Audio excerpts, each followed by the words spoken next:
अस्सलामुअलैकुम वरहमतुल्लाहि वबरकातुहू। प्यारे दोस्तों, कैसे हो आप सब। उम्मीद करती हूँ कि आप सब खैरियत से होंगे। आप देख रहे हैं ज़री वॉइस चैनल और ज़री वॉइस चैनल पे मैं हाजिर हूँ एक नई दिलचस्प और सबक आमोज़ कहानी के साथ, जिसका उन्वान है नाफरमान औलाद। पुराने वक्तों की बात है कि राजीतपुर गाँव में एक औरत रहती थी जिसका नाम रुखसाना था। इस औरत का एक बेटा था जिसका नाम असद था और वो बहुत ही हंसी खुशी की ज़िंदगी गुजार रहे थे कि अचानक एक दिन रुखसाना का खामद एक हादसे में फौत हो गया था। उस वक़्त असद 6 साल का था। रुखसाना का खामद इन दोनों माँ बेटे के लिए रोज़ी कमाने का ज़रिया था, लेकिन अब रुखसाना और उसका बेटा दोनों मुफलिसी की ज़िंदगी गुजारने लगे। रुखसाना अपने बेटे को अच्छा कामयाब शख्स बनाना चाहती थी, इसलिए इसने खुद मेहनत मजदूरी करना शुरू कर दी। उसने असद का दाखिला बहुत ही अच्छे स्कूल में करवाया। फिर वक़्त गुज़रता गया और 20 साल के बाद उसका बेटा असद एक कामयाब इंजीनियर बन गया। अब उनके पास अल्लाह का दिया सब कुछ था और उस औरत ने अपने बेटे की शादी भी कर दी थी। शादी के बाद असद पहले जैसा ना रहा था। असद ने अपनी माँ से बुरा सलूक करना शुरू कर दिया था। अब रुखसाना काफ़ी बूढ़ी हो चुकी थी और असद ने उसका सही से ख्याल ना रखा था और ना ही उसे वक़्त देता और ना ही उसकी सेहत की परवाह करता था। ऐसा लगता था कि असद अपनी माँ की तमाम कुर्बानियों को भुला चुका था। रुखसाना अब बुढ़ापे की वजह से बीमार रहने लगी और घर में उसका दम घुटने लगा। एक दिन उसने अपने बेटे से कहा कि मुझे कहीं बाहर ले जाओ, तो असद ने इनकार कर दिया। रुखसाना ने अपने बेटे से कहा कि बेटा, ये मेरी आखिरी ख्वाहिश ही समझ कर मान लो। उस पर असद रजामंद हो गया। फिर वो अपनी माँ और बीवी को फार्म हाउस ले गया। वहाँ पहुंचकर रुखसाना बहुत थक गई थी। उसने अपने बेटे को पाँव दबाने के लिए बोला, तो असद ने यह कहकर साफ इनकार कर दिया कि अम्मा, मेरे पास वक़्त नहीं है।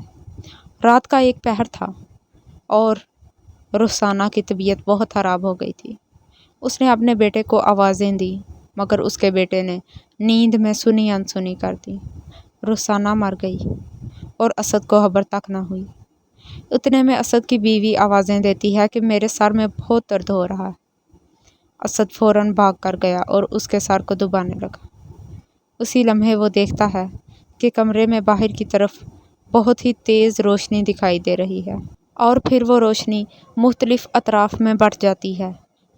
असद देखता है कि सेहन में एक बहुत खूबसूरत लड़की अपने हाथ में सोने का बर्तन लिए खड़ी है।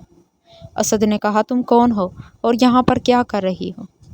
लड़की ने कहा कि मैं सुनहरी परी हूँ और जो भी उस दुनिया में अच्छे काम करता है, मैं अल्लाह के हुक्म से उसको इनाम देती हूँ और बुरे अमाल करने वाले को सज़ा।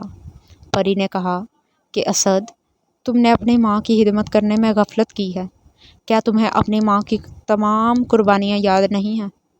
और अब तुम उनकी कभी भी खिदमत नहीं कर सकोगे, क्योंकि अब वो इस दुनिया में नहीं हैं और तुमको माफ़ी मांगने का मौका भी ना मिल सका। अब तुम पूरी ज़िंदगी खुद को कोसते रहोगे। असद को परी की कही बात पर यकीन ना आया और वो अपनी जगह पर जाकर सो गया। असद ने सुबह उठकर माँ को जगाया तो वो मर चुकी थी। उसने सोचा कि परी ठीक कह रही थी। असद को अपनी गलती का एहसास हो गया था और अब उसको कहीं भी सुकून ना मिलता था। उस वाक़ये के 10 दिन बाद परी दोबारा उसके ख्वाब में आई और कहा कि तुम बहुत खुशकिस्मत हो। तुम बहुत खुशकिस्मत हो असद, तुम्हारी माँ ने तुम्हें माफ़ कर दिया है और याद रखो, ज़िंदगी में कभी मौका मिले तो दूसरों की खिदमत करना। असद अपनी माँ को हर वक्त याद करता रहता और ख़ुद को कोसता रहता कि मेरी माँ कितनी रहमदिल औरत थी कि उसने मुझे माफ़ कर दिया। कोई भी वालिदैन अपने औलाद को दुख में नहीं देख सकते। दोस्तों, याद रखो कि वालिदैन की खिदमत से बढ़कर दुनिया में कोई चीज़ नहीं है और अपनी आँखों को खोल लो इससे पहले कि तुम्हारे माँ बाप की आँखें बंद हो जाएं। वालिदैन की खिदमत एक इबादत है।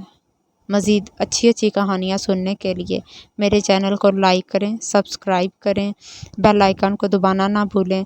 जल्द ही मिलते हैं एक नई कहानी के साथ। अल्लाह हाफिज़।